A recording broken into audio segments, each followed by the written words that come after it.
I'd like to tell you about the strangest secret in the world. Some years ago, the late Nobel Prize-winning Dr. Albert Schweitzer was being interviewed in London, and a reporter asked him, "Doctor, what's wrong with men today?" And the great doctor was silent a moment, and then he said, "Men simply don't think." It's about this that I want to talk with you. We live today in a golden age. This is an era that man has looked forward to, dreamed of, and worked toward for thousands of years. But since it's here, we pretty well take it for granted.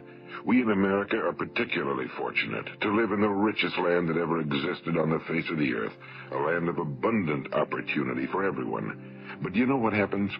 Well, let's take 100 men who start even at the age of 25. Do you have any idea what will happen to those men by the time they're 65? These 100 men who all start even at the age of 25 believe they're going to be successful. If you ask any one of these men if he wanted to be a success, he'd tell you he did. And you'd notice that he was eager toward life, that there was a certain sparkle to his eye, an erectness to his carriage, and life seemed like a pretty interesting adventure to him. But by the time they're 65, 1 will be rich. 4 will be financially independent. 5 will still be working. 54 will be broke. Now think a moment. Out of the 100, only 5 make the grade. Now why do so many fail? What has happened to the sparkle that was there when they were 25? What's become of the dreams, the hopes, the plans? And why is there such a large disparity between what these men intended to do and what they actually accomplished? When we say about 5% achieve success, we have to define success. And here's the best definition I've ever been able to find. Success is the progressive realization of a worthy ideal. If a man is working toward a predetermined goal and knows where he's going, that man is a success. If he's not doing that, he's a failure. Success is the progressive realization of a worthy ideal. Rollo May, the distinguished psychiatrist, wrote a wonderful book called Man's Search for Himself. And in this book he says, the opposite of courage in our society is not cowardice. It is conformity. And there you have the trouble today. It's conformity, people acting like everyone else without knowing why, without knowing where they're going. Now think of it. In America right now, there are over 18 million people 65 years of age and older. And most of them are broke. They're dependent on someone else for life's necessities. Now, we learn to read by the time we're 7. We learn to make a living by the time we're 25. Usually by that time, we're not only making a living, we're supporting a family. And yet by the time we're 65, we haven't learned how to become financially independent in the richest land that has ever been known. Why? We conform. And the trouble is that we're acting like the wrong percentage group, the 95 who don't succeed. Now, why do these people conform? Well, they really don't know. These people believe that their lives are shaped by circumstances, by things that happen to them, by exterior forces. They're outer-directed people. A survey was made one time that covered a lot of men, working men, and these men were asked, "Why do you work? Why do you get up in the morning?" 19 out of 20 had no idea. If you ask them, they'll say, well, everyone goes to work in the morning, and that's the reason they do it, because everyone else is doing it. Now let's get back to our definition of success. Who succeeds? The only person who succeeds is the person who is progressively realizing a worthy ideal. Is the person who says, I'm going to become this, and then begins to work toward that goal. I'll tell you who the successful people are. A success is the school teacher who's teaching school because that's what he or she wants to do. The success is the woman who's a wife and mother because she wanted to become a wife and mother and is doing a good job of it. The success is the man who runs the corner gas station because that was his dream. That's what he wanted to do. The success is the successful salesman who wants to become a top-notch salesman and grow and build with his organization.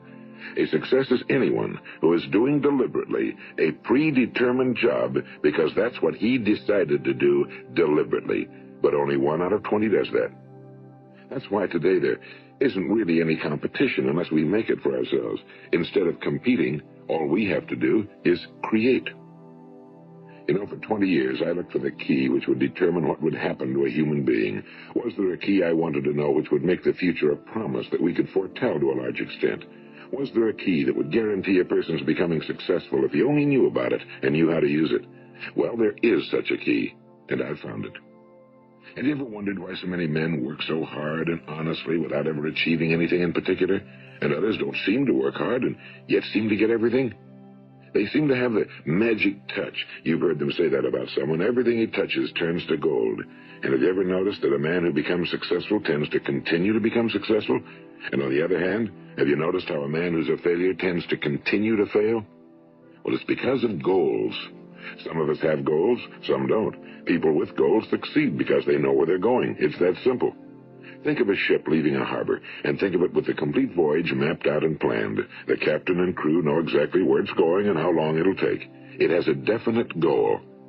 Now, 9,999 times out of 10,000, it will get to where it started out to get. Now, let's take another ship, just like the first, only let's not put a crew on it or a captain at the helm. Let's give it no aiming point, no goal, no destination. We just start the engines and let it go. I think you'll agree with me that if it gets out of the harbor at all, it'll either sink or wind up on some deserted beach, a derelict. It can't go anyplace because it has no destination and no guidance, and it's the same with a human being. Take the salesman, for example. There's no other person in the world today with the future of a good salesman. Selling is the world's highest-paid profession, if we're good at it and if we know where we're going. Every company needs top-notch salesmen, and they reward those men. The sky's the limit for them. But how many can you find? Someone once said the human race is fixed, not to prevent the strong from winning, but to prevent the weak from losing. The American economy today can be likened to a convoy in time of war. The entire economy is slowed down to protect its weakest link, just as the convoy had to go at the speed that would permit its slowest vessel to remain in formation. That's why it's so easy to make a living today. It takes no particular brains or talent to make a living and support a family today. So we have a plateau of so-called security, if that's what a person's looking for. But we do have to decide how high above this plateau we want to aim. Now let's get back to the strangest secret in the world, the story that I wanted to tell you today. Why do men with goals succeed in life and men without them fail? Well, let me tell you something which, if you really understand it, will alter your life immediately. If you understand completely what I'm going to tell you from this moment on, your life will never be the same again. You'll suddenly find that good luck just seems to be attracted to you. The things you want just seem to fall in line, and from now on you won't have the problems, the worries, the gnawing lump of anxiety that perhaps you've experienced before. Doubt, fear, well, they'll be things of the past. Here's the key to success, and the key to failure. We become what we think about. Now let me say that again. We become what we think about. Throughout all history, the great wise men and teachers, philosophers and prophets have disagreed with one another on many different things. It's only on this one point that they are in complete and unanimous agreement. Listen to what Marcus Aurelius, the great Roman emperor, said. A man's life is what his thoughts make of it. Disraeli said this. Everything comes if a man will only wait. I've brought myself by long meditation to the conviction that a human being with a settled purpose must accomplish it, and that nothing can resist a will that will stake even existence for its fulfillment. Ralph Waldo Emerson said this, a man is what he thinks about all day long. William James said, the greatest discovery of my generation is that human beings can alter their lives by altering their attitudes of mind. And he also said, we need only in cold blood act as if the thing in question were real, and it will become infallibly real by growing into such a connection with our life that it will become real. It will become so knit with habit and emotion that our interest in it will be those which characterize belief.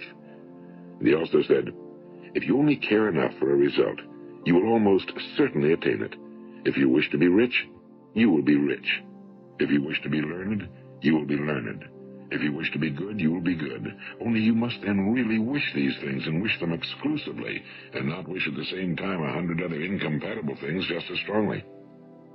In the Bible, you read in Mark 9:23, if thou canst believe, all things are possible to him that believeth. My old friend Dr. Norman Vincent Peale put it this way, this is one of the greatest laws in the universe. Fervently do I wish I had discovered it as a very young man.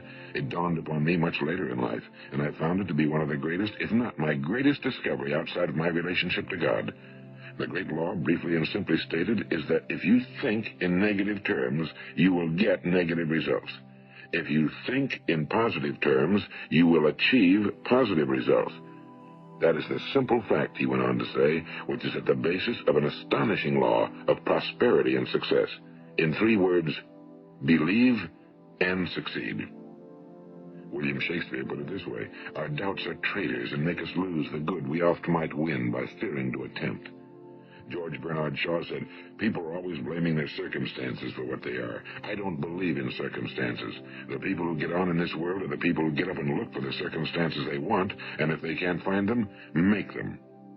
Well, that's pretty apparent, isn't it?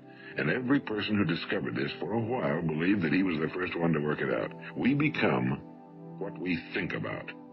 Now, it stands to reason that a person who's thinking about a concrete and worthwhile goal is going to reach it, because that's what he's thinking about, and we become what we think about. Conversely, the man who has no goal, who doesn't know where he's going, and whose thoughts must therefore be thoughts of confusion and anxiety and fear and worry, becomes what he thinks about. His life becomes one of frustration and fear and anxiety and worry. And if he thinks about nothing, he becomes nothing. Now, how does it work? Why do we become what we think about? Well, I'll tell you how it works as far as we know. Now, to do this, I want to tell you about a situation that parallels the human mind. Suppose a farmer has some land, and it's good fertile land. Now, the land gives the farmer a choice. He may plant in that land whatever he chooses. The land doesn't care. It's up to the farmer to make the decision. Now, remember, we're comparing the human mind with the land because the mind, like the land, doesn't care what you plant in it. It will return what you plant, but it doesn't care what you plant. Now, let's say that the farmer has 2 seeds in his hand. One is a seed of corn. The other is nightshade, a deadly poison. He digs 2 little holes in the earth, and he plants both seeds, one corn, the other nightshade. He covers up the holes, waters, and takes care of the land, and what will happen? Invariably, the land will return what's planted. As it's written in the Bible, as ye sow, so shall ye reap. Now remember, the land doesn't care. It'll return poison in just as wonderful abundance as it will corn. So up come the 2 plants, one corn, one poison.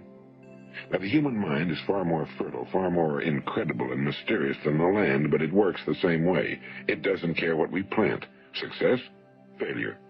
A concrete, worthwhile goal, or confusion. Misunderstanding, fear, anxiety, and so on. But what we plant, it must return to us. You see, the human mind is the last great unexplored continent on Earth. It contains riches beyond our wildest dreams. It will return anything we want to plant. Now, you might say, well, if that's true, why don't people use their minds more? Well, I think they figured out an answer to that one, too. Our mind comes as standard equipment at birth. It's free, and things that are given to us for nothing we place little value on. Things that we pay money for, we value. The paradox is that exactly the reverse is true. Everything that's really worthwhile in life came to us free. Our minds, our souls, our bodies, our hopes, our dreams, our ambitions, our intelligence, our love of family and children and friends and country, all these priceless possessions are free. But the things that cost us money are actually very cheap and can be replaced at any time. A good man can be completely wiped out and make another fortune. He can do that several times. Even if our home burns down, we can rebuild it. But the things we got for nothing, we can never replace. The human mind isn't used because we take it for granted. Familiarity breeds contempt. It can do any kind of job we assign to it, but generally speaking, we use it for little jobs instead of big, important ones. Universities have proved that most of us are operating on about 10% or less of our abilities. So decide now, what is it you want? Plant your goal in your mind. It's the most important decision you ever make in your entire life. What is it you want? You want to be an outstanding salesman? A better worker at your particular job? Do you want to go places in your company, in your community? Do you want to get rich? All you've got to do is plant that seed in your mind, care for it, work steadily toward your goal, and it will become a reality. It not only will, there's no way that it cannot. You see, that's a law, like the laws of Sir Isaac Newton, the laws of gravity. If you get on top of a building and jump off, you'll always go down. You'll never go up, and it's the same with all the other laws of nature. They always work. They're inflexible. Think about your goal in a relaxed, positive way. Picture yourself in your mind's eye as having already achieved this goal. See yourself doing the things you will be doing when you've reached your goal. Ours has been called the phenobarbital age, the age of ulcers and nervous breakdowns and tranquilizers, at a time when medical research has raised us to a new plateau of good health and longevity. Far too many of us worry ourselves into an early grave trying to cope with things in our own little personal ways without learning a few great laws that will take care of everything for us. These things we bring on ourselves through our habitual way of thinking. Every one of us is the sum total of his own thoughts. He is where he is because that's exactly where he really wants to be, whether he'll admit that or not. Each of us must live off the fruit of his thoughts in the future, because what you think today and tomorrow, next month and next year, will mold your life and determine your future. You're guided by your mind. I remember one time I was driving through eastern Arizona, and I saw one of those giant earth-moving machines roaring along the road at about 35 miles an hour with what looked like 30 tons of dirt in it. A tremendous, incredible machine, and there was a little man perched way up on top with the wheel in his hands guiding it. And as I drove along, I was struck by the similarity of that machine to the human mind. Just suppose you're sitting at the controls of such a vast source of energy. Are you going to sit back and fold your arms and let it run itself into a ditch? Or are you going to keep both hands firmly on the wheel and control and direct this power to a specific, worthwhile purpose? It's up to you. You're in the driver's seat. You see, the very law that gives us success is a two-edged sword. We must control our thinking. The same rule that can lead a man to a life of success, wealth, happiness, and all the things he ever dreamed of for himself and his family. That very same law can lead him into the gutter. It's all in how he uses it, for good or for bad. This is the strangest secret in the world. Now, why do I say it's strange, and why do I call it a secret? Actually, it isn't a secret at all. It was first promulgated by some of the earliest wise men, and it appears again and again throughout the Bible, but very few people have learned it, understand it. That's why it's strange, and why for some equally strange reason it virtually remains a secret. I believe that you could go out and walk down the main street of your town and ask one man after another what the secret of success is, and you probably wouldn't run into one man in a month who could tell you. Now, this information is enormously valuable to us if we really understand it and apply it. It's valuable to us not only for our own lives, but the lives of those around us, our families, employees, associates, and friends. Life should be an exciting adventure. It should never be a bore.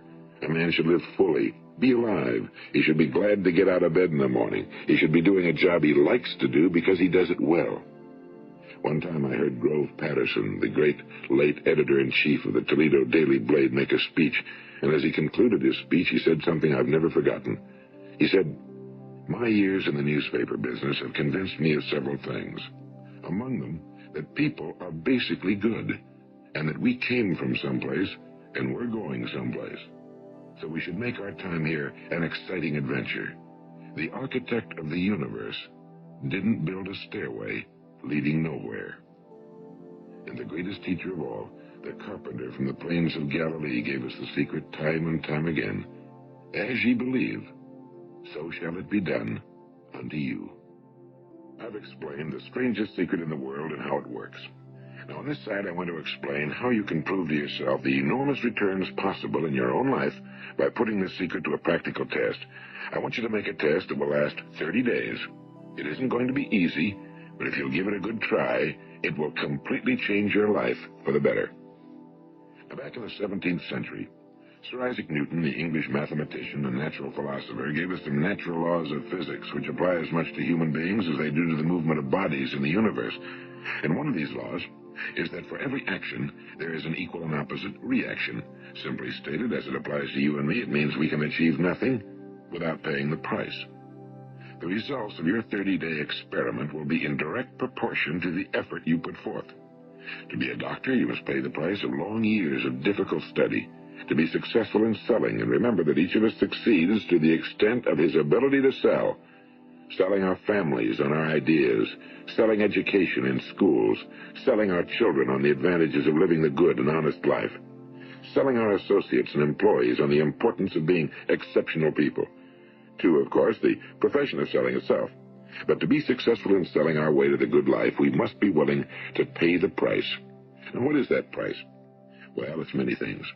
First, it's understanding emotionally, as well as intellectually, that we literally become what we think about, that we must control our thoughts if we're to control our lives. It's understanding fully that as ye sow, so shall ye reap. Second, it's cutting away all fetters from the mind and permitting it to soar as it was divinely designed to do. It's the realization that your limitations are self-imposed and that the opportunities for you today are enormous beyond belief. It's rising above narrow-minded pettiness and prejudice. And third, it's using all your courage to force yourself to think positively on your own problem, to set a definite and clearly defined goal for yourself, to let your marvelous mind think about your goal from all possible angles, to let your imagination speculate freely upon many different possible solutions, to refuse to believe that there are any circumstances sufficiently strong to defeat you in the accomplishment of your purpose, to act promptly and decisively when your course is clear, and to keep constantly aware of the fact that you are, at this moment, standing in the middle of your own acres of diamonds, as Russell Conwell used to point out. And fourth, save at least 10% of every dollar you earn. It's also remembering that no matter what your present job, it has enormous possibilities if you're willing to pay the price. Now let's just go over the important points in the price each of us must pay to achieve the wonderful life that can be ours. It is, of course, worth any price. 1. You will become what you think about. 2. Remember the word imagination and let your mind begin to soar. 3. Courage. Concentrate on your goal every day. 4. Save 10% of what you earn. And 5. Action. Ideas are worthless unless we act on them. Now, I'll try to outline the 30-day test I want you to make. Keep in mind that you have nothing to lose by making this test and everything you could possibly want to gain. There are 2 things that may be said of everyone. Each of us wants something, and each of us is afraid of something. I want you to write on a card what it is you want more than anything else. It may be more money. Perhaps you'd like to double your income or make a specific amount of money. It may be a beautiful home. It may be success at your job. It may be a particular position in life. It could be a more harmonious family. Each of us wants something. Now write down on your card specifically what it is you want. Make sure it's a single goal and clearly defined. You needn't show it to anyone, but carry it with you so that you can look at it several times a day. Think about it in a cheerful, relaxed, positive way each morning when you get up, and immediately you have something to work for, something to get out of bed for, something to live for. Look at it every chance you get during the day and just before going to bed at night. And as you look at it, remember that you must become what you think about, and since you're thinking about your goal, you realize that soon it will be yours. In fact, it's yours really the moment you write it down and begin to think about it. Look at the abundance all around you as you go about your daily business. You have as much right to this abundance as any other living creature. It's yours for the asking. Now we come to the difficult part. Difficult because it means the formation of what is probably a brand new habit, and new habits are not easily formed. Once formed, however, it will follow you for the rest of your life. Stop thinking about what it is you fear. Each time a fearful or negative thought comes into your consciousness, replace it with a mental picture of your positive and worthwhile goal. And there'll come times when you'll feel like giving up. It's easier for a human being to think negatively than positively. That's why only 5% are successful. You must begin now to place yourself in that group. For 30 days, you must take control of your mind. It will think about only what you permit it to think about. Each day for this 30-day test, do more than you have to do. In addition to maintaining a cheerful, positive outlook, give of yourself more than you've ever done before. Do this knowing that your returns in life must be in direct proportion to what you give. The moment you decide on a goal to work toward, you're immediately a successful person. You are then in that rare and successful category of people who know where they're going. Out of every 100 people, you belong to the top 5. Don't concern yourself too much with how you're going to achieve your goal. Leave that completely to a power greater than yourself. All you have to do is know where you're going. The answers will come to you of their own accord and at the right time. Remember these words from the Sermon on the Mount, and remember them well. Keep them constantly before you this month of your test. Ask, and it shall be given you. Seek, and ye shall find. Knock, and it shall be opened unto you. For every one that asketh receiveth, and he that seeketh findeth, and to him that knocketh it shall be opened. It's as marvelous and as simple as that. In fact, it's so simple that in our seemingly complicated world, it's difficult for an adult to understand that all he needs is a purpose and faith. For 30 days, do your very best. If you're a salesman, go at it as you've never done before, not in a hectic fashion, but with the calm, cheerful assurance that time well spent will give you the abundance in return you deserve and want. If you're a homemaker, devote your 30-day test to completely giving of yourself without thinking about receiving anything in return, and you'll be amazed at the difference it makes in your life. No matter what your job, do it as you've never done it before for 30 days. And if you've kept your goal before you every day, you will wonder and marvel at this new life you've found. Dorothea Brand, the outstanding editor and writer, discovered it for herself and tells about it in her fine book, Wake Up and Live. Her entire philosophy is reduced to the words, act as though it were impossible to fail. She made her own test with sincerity and faith, and her entire life was changed to one of overwhelming success. Now, you make your test for 30 full days. Don't start your test until you've made up your mind to stick with it. You see, by being persistent, you're demonstrating faith. Persistence is simply another word for faith. If you didn't have faith, you'd never persist. If you should fail during your first 30 days, by that I mean suddenly find yourself overwhelmed by negative thoughts, you've got to start over again from that point and go 30 more days. Gradually, your new habit will form until you find yourself one of that wonderful minority to whom virtually nothing is impossible. And don't forget the card. It's vitally important as you begin this new way of living. On one side of the card, write your goal, whatever it may be. On the other side, write the words we've quoted from the Sermon on the Mount. Ask, and it shall be given you. Seek, and ye shall find. Knock, and it shall be opened unto you. Nothing great was ever accomplished without inspiration. See that during these crucial first 30 days, your own inspiration is kept at a peak. And above all, don't worry. Worry brings fear, and fear is crippling. The only thing that can cause you to worry during your test is trying to do it all yourself. Know that all you have to do is hold your goal before you. Everything else will take care of itself. Remember also to keep calm and cheerful. Don't let petty things annoy you and get you off course. Now, since making this test is difficult, some will say, why should I bother? Well, look at the alternative. No one wants to be a failure. No one really wants to be a mediocre individual. No one wants a life constantly filled with worry and fear and frustration. Therefore, remember that you must reap that which you sow. If you sow negative thoughts, your life will be filled with negative things. If you sow positive thoughts, your life will be cheerful, successful, and positive. Now, gradually, you will have a tendency to forget what you've heard on this recording. Play it often. Keep reminding yourself of what you must do to form this new habit. Gather your whole family around at regular intervals and listen to what's been said here.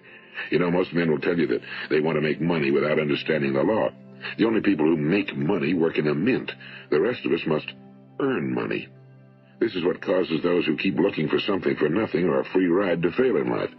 The only way to earn money is by providing people with services or products which are needed and useful.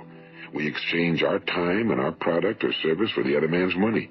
Therefore, the law is that our financial return will be in direct proportion to our service. Now, success is not the result of making money. Making money is the result of success, and success is in direct proportion to our service. Most people have this law backwards. They believe that you're successful if you earn a lot of money. The truth is that you can only earn money after you're successful. It's like the story of the man who sat in front of the stove and said to it, give me heat, and then I'll add the wood. How many men and women do you know, or do you suppose there are today, who take the same attitude toward life? There are millions. We've got to put the fuel in before we can expect heat. Likewise, we've got to be of service first before we can expect money. Don't concern yourself with the money. Be of service, build, work, dream, create. Do this, and you'll find there's no limit to the prosperity and abundance that will come to you. Prosperity, you know, is founded upon a law of mutual exchange. Any person who contributes to prosperity must prosper in turn himself. Sometimes the return will not come from those you serve, but it must come to you from someplace, because that's the law. For every action, there is an equal and opposite reaction. As you go daily through your 30-day test period, remember that your success will always be measured by the quality and quantity of service you render, and money is a yardstick for measuring this service. No man can get rich himself unless he enriches others. Now, there are no exceptions to a law. You can drive down any street in America and from your car estimate the service that's being rendered by the people living on that street. Had you ever thought of this yardstick before? It's interesting. Some, like ministers and priests and other devoted people, measure their returns in the realm of the spiritual, but again, their returns are equal to their service. Once this law is fully understood, any thinking person can tell his own fortune. If he wants more, he must be of more service to those from whom he receives his return. If he wants less, he has only to reduce his service. This is the price you must pay for what you want. If you believe you can enrich yourself by deluding others, you can end only by deluding yourself. It may take some time, but just as surely as you breathe, you'll get back what you put out. Don't ever make the mistake of thinking you can avert this. It's impossible. The prisons and the streets where the lonely walk are filled with people who tried to make new laws just for themselves. We may avoid the laws of man for a while, but there are greater laws that cannot be broken. An outstanding medical doctor recently pointed out 6 steps that will help you realize success. 1. Set yourself a definite goal. 2. Quit running yourself down. 3. Stop thinking of all the reasons why you cannot be successful and instead think of all the reasons why you can. 4. Trace your attitudes back through your childhood and try to discover where you first got the idea you couldn't be successful, if that's the way you've been thinking. 5. Change the image you have of yourself by writing out a description of the person you would like to be. And 6. Act the part of the successful person you have decided to become. The doctor who wrote those words is a noted West Coast psychiatrist, Dr. David Harold Fink. Do what the experts since the dawn of recorded history have told you must do. Pay the price by becoming the person you want to become. It's not nearly as difficult as living unsuccessfully. Make your 30-day test, then repeat it again, and each time it will become more a part of you until you'll wonder how you could ever have lived any other way. Live this new way, and the floodgates of abundance will open and pour over you more riches than you may have dreamed existed. Money? Yes, lots of it. But what's more important, you'll have peace. You'll be in that wonderful minority who lead calm, cheerful, successful lives. Start today. You have nothing to lose, but you have a whole life to win. This is Earl Nightingale, and thank you.